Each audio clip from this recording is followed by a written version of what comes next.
नमस्कार मित्रों, माता रानी की जय हो। स्वागत है आपका हमारे YouTube चैनल पर। मित्रों, आज हम आपको बताएंगे कि एक लौंग से कैसे होता है वशीकरण। तो चलिए शुरू करते हैं। पर मित्रों, ध्यान रहे, मांस मदिरा का सेवन करके आपको ये विधि नहीं करनी है। और अगर आप ये विधि करने में असमर्थ हैं और वशीकरण हमारे आश्रम से करवाना चाहते हैं तो आप हमें बेझिझक संपर्क कर सकते हैं। हमारे संपर्क सूत्र आपकी स्क्रीन पर चल रहे हैं। इसी के साथ मित्रों, बात है विधि के ऊपर। क्या करना है इस विधि में, किस तरह करनी है इस विधि को, वो बता दिया जाएगा आपको। बहुत ही शक्तिशाली विधि है, बहुत ही प्रचंड विधि है। इस विधि को करके लोगों ने अपना जीवन सुधारा है। हजारों बार इस विधि का प्रयोग किया जा चुका है लोगों के द्वारा, और इसने हर बार वही उत्तम परिणाम दिया है जिसके लिए तंत्र विद्या जानी जाती है।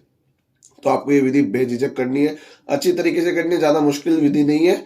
सामग्री के रूप में आपको मात्र एक लौंग लेना है। जी हाँ मित्रों, एक लौंग, जैसा कि हमने ले रखा है, खंडित लौंग नहीं होने चाहिए, साबुत एक लौंग लेना है सामग्री के रूप में। और इस विधि को उस लौंग के साथ प्रारंभ करना है। मित्रों, विधि का जो समय होगा वो होगा किसी भी वार। किसी भी वार को आप ये विधि कर सकते हैं, चाहे वो सोमवार हो, चाहे वो मंगलवार हो, कोई भी वार हो, किसी भी वार को आप ये विधि प्रारंभ कर सकते हैं। पर विधि का जो समय होगा वो होगा ब्रह्म मुहूर्त का।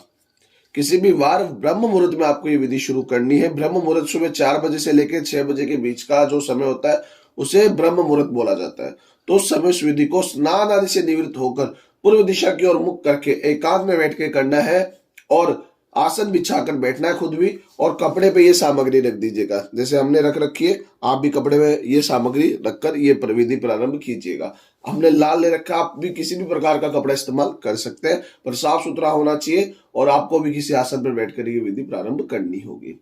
अब आ जाते हैं मित्रों विधि पे। तो आपको करना क्या होगा, सबसे पहले एकांत में बैठकर स्नान आदि से निवृत्त होकर एक लौंग को अपने मुंह में रख लेना है।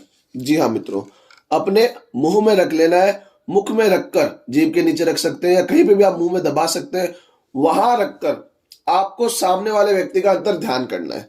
जिसका भी आप वशीकरण करने जा रहे हैं उस व्यक्ति का आपको अच्छी तरीके से अंतर ध्यान करना है।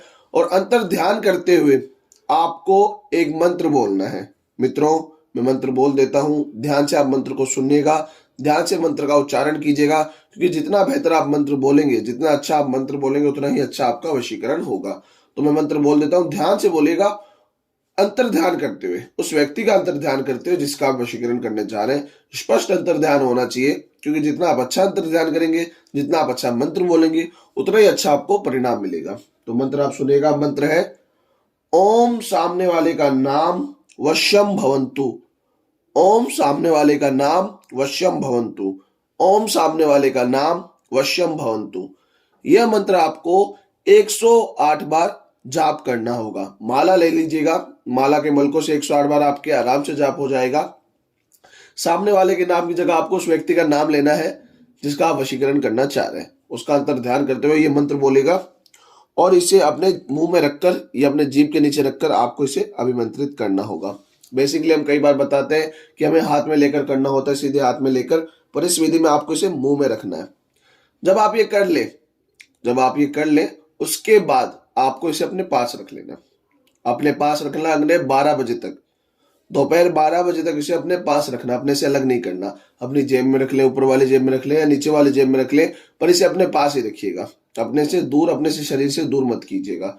12 बजे के बाद, जब 12 बज जाए, उसके बाद आपको क्या करना होगा, इसे लेके जाना किसी पीपल के पेड़ के नीचे, और वहां जाकर इसे पीपल के पेड़ की जड़ों में दबा देना है, दफना देना है वहां पे। और दफनाने के बाद पीपल के पेड़ को हाथ जोड़ते हुए, पीपल के पेड़ के आगे हाथ जोड़ते हुए आपको अपने प्रेम की मनोकामना मांगनी है। जो आप मनोकामना मांग रहे हो, जिसके लिए आपने वशीकरण किया है, उस मनोकामना को मांगना है वहां पे, और हाथ जोड़ के मनोकामना मांगिएगा। और मनोकामना मांगकर सीधा अपने घर आ जाइएगा। सीधा अपने घर आ जाइएगा। घर आके हाथ मुंह धो के आप अपना काम में लग जाइएगा। ये पहले दिन का कार्य है। उसके अगले दिन आपको एक दूसरा लौंग लेना है। दूसरे लौंग को वही कार्य के साथ दोबारा करना है। सुबह ब्रह्म मुहूर्त के समय में स्नान आदि से निवृत्त होकर जीभ के नीचे लेना है, और इसी मंत्र से वापस अभिमंत्रित करना है। और फिर 12 बजे तक अपने पास रखना है। और 12 बजे के बाद उसी पीपल के पेड़ के नीचे आपको जाना होगा, और वहां जाकर वापस आपको उसे दबा देना और मनोकामना मांगनी है। ये कार्य आपको 3 दिन करना है, 3 दिन लगातार करना है। तीसरे दिन जैसे ही आप अपने घर पहुंचेंगे आपकी विधि समाप्त हो चुकी होगी। और फिर आप ये देखेंगे कि जिसके ऊपर भी आपने वशीकरण किया है वो व्यक्ति उसी दिन शाम तक पूरी तरीके से आपके वश में हो चुका होगा। उसका मन आपके लिए इतना विचलित हो चुका होगा कि वो खींचा चला आएगा आपके पास। उसका मन आपके साथ रहने को करेगा। उसका मन करेगा कि रिश्ता सुधारे और वापस उस रिश्ते को चालू करे जैसा पहले था। खत्म हो चुके रिश्ते को फिर से चालू करने के लिए बहुत अच्छी विधि है। तलाक तक बात पहुंच गई है पति पत्नी के बीच में, तो आप ये विधि कीजिए। हम आपको गारंटी देते हैं कि आपका पति या आपकी पत्नी आपसे कभी अलग नहीं होंगे। आप ये विधि कीजिए, माता रानी आपको जरूर सफल करेगी।